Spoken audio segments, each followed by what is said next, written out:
Hey everyone, it's Crystal with Army Wife 101. So I'm here today doing my Army Wives recap.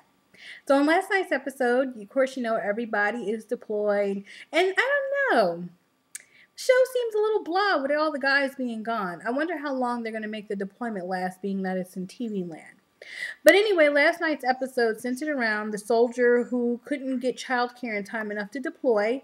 And if you follow the news like I do, because I am a news junkie, you'll know that this storyline was taken off of or based off of a real storyline that happened some months back with a soldier at Hunter Army Airfield. That's actually where I was stationed before I came here to Hawaii.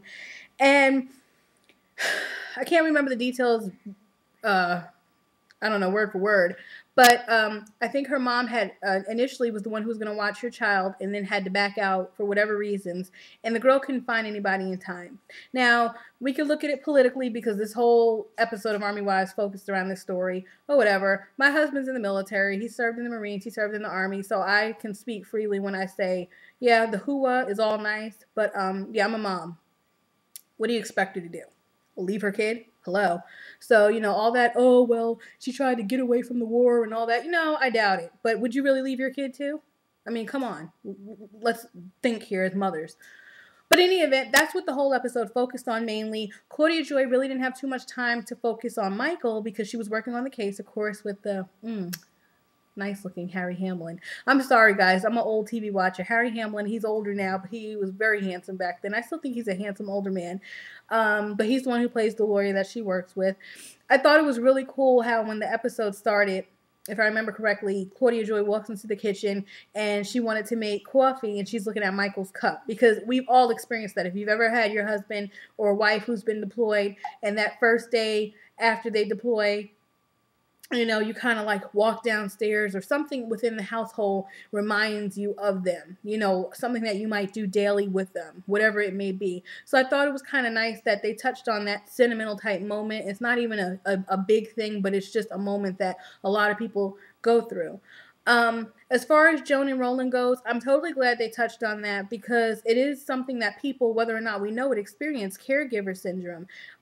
Trying to work the type of job he works, especially him being a psychiatrist himself, caring for Joan, who, whether she knows it or not, is really can be a risk to herself if she doesn't follow doctor's orders. And then, of course, having a child.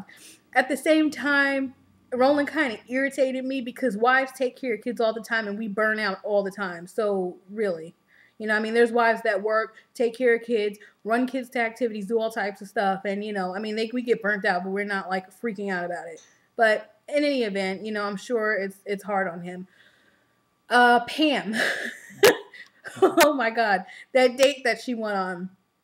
I really thought that she had a chance. I was like, oh, this is going to pan out nice. She's at the kids' parent-teacher conference. She's sitting outside. This other guy starts talking to her. He's a divorcee himself, and he asks her out on a date.